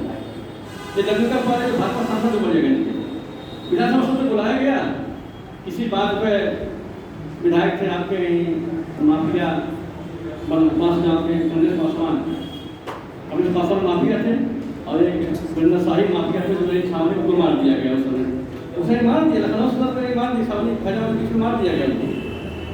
हम लोग छोटे छोटे थे उस समय। हुआ क्या था, किसी बात पे बहस हुआ, और जो माइक लगा था, माइक पर सब खा के दूसरे को मारना शुरू किया, एक दूसरे को मारना शुरू कर दिए। तो मायावती उसने शायद उनकी उम्र 25-26 साल की थी, नई सदन में पहुंची थी, वो बड़े डर गई, मायावती देख के डर गई सदन को। बदल की महिला थी, पहली बार जब पहुंची थी तो राजू को पकड़ नहीं पाई, वो कहते हैं उसके लोग दब गए, उनके ऊपर कई लोग चढ़ गए, चढ़ गए कई लोग। उसमें सदर घूम गए, पासवान निभाए थे और ये वीरेंद्र शाही निभाए थे, तो पासवान को भी मार दिया गया और वीरेंद्र शाही को भी मार दिया गया। और एक फरुखाबाद के विधायक थे उस समय रमना द्विवेदी, उनको भी मार दिया गया, सब बाहर निकले मार दिए गए, जितने भी लोग सब मार दिए गए बाहर निकले सब। पर 2 लोग बचे थे, शादी होगी कि हम भी मरवा दिया, वो दुश्मनी है वहाँ की, उसमें भी दुश्मनी है वो। उस समय बिना 70 साल से थोड़े मारे जाएंगे सर, ऐसे लोग बिना 70 साल से थोड़े भी मार पाएगा। ये उस समय दुश्मनी थी, इतना ज़्यादा मार पीट हुआ सदन में, फिर इंडियन वही हुआ था, सेवा फिर हुआ नहीं। तो बाद में हाई कोर्ट ने, सुप्रीम कोर्ट में मामला किया, सुप्रीम कोर्ट ने ये कौन तरीका है पर फटारा, आखिर किसी को नामिनेट पत्र लिख के दे देंगे। आप उनसे कहिए कि सर आप बहुमत में नहीं है, अपना मैंडेट से लेकर के पालेंगे।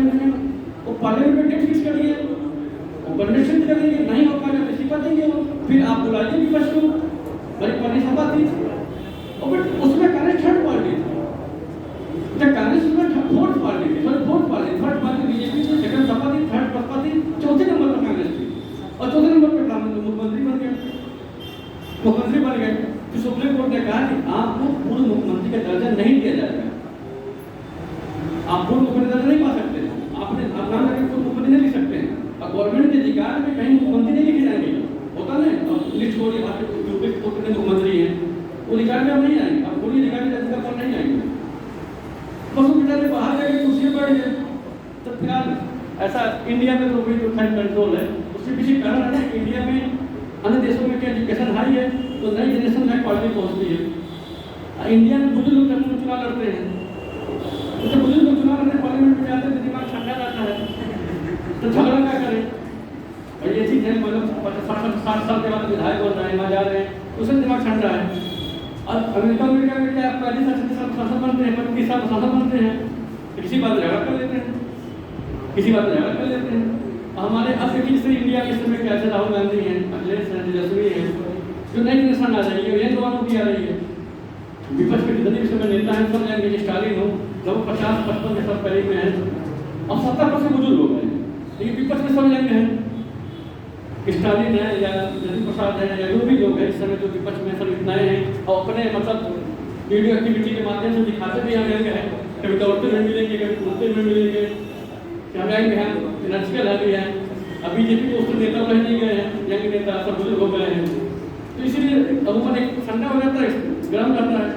अब अमेरिका में, जापान में, कोरिया में जो संपन्न देश है वहाँ पर इतनी सब शांति लड़ जाते हैं, चुनाव जीत जाते हैं, जब पहुँचेंगे तो झगड़ा होना है, झगड़ा हो जाता है। हमारे फिर ऐसा नहीं होता है। राष्ट्रपति भी हमारे यहाँ 70 साल के बाद भी बनता है, 70 नीचे का राष्ट्रपति नहीं बना आज तक हमारे देश में, जब अंतिम वर्ष राष्ट्रपति बना दिए जाते हैं तो वो भी शांत दिमाग से रहते हैं, बस बातों पर झगड़ा होता है, इतना होता है बस बातों पर झगड़ा, ये चीज़ें हैं। अब अगर आगे लिखिएगा अनुच्छेद 200 के तहत 87 वो था पोस्ट में डाल दीजिएगा, उसके तहत रहता है, उसका लाइन था वो पोस्ट में डालना है। आगे लिखिएगा अनुच्छेद 200 के तहत राज्यपाल राष्ट्रपति को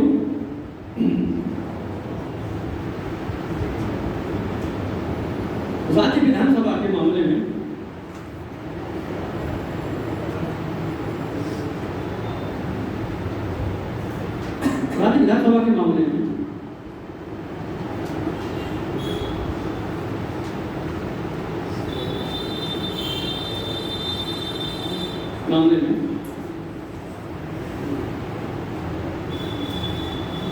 किसी भी विधेयक को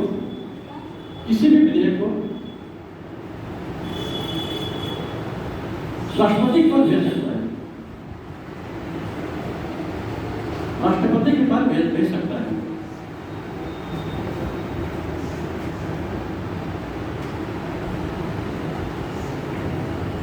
इतना ही आगे है। अब कितना टाइम हुआ है?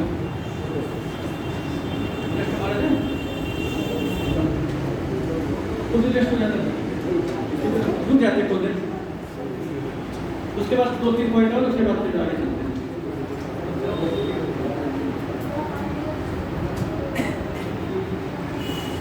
चलिए 10 मिनट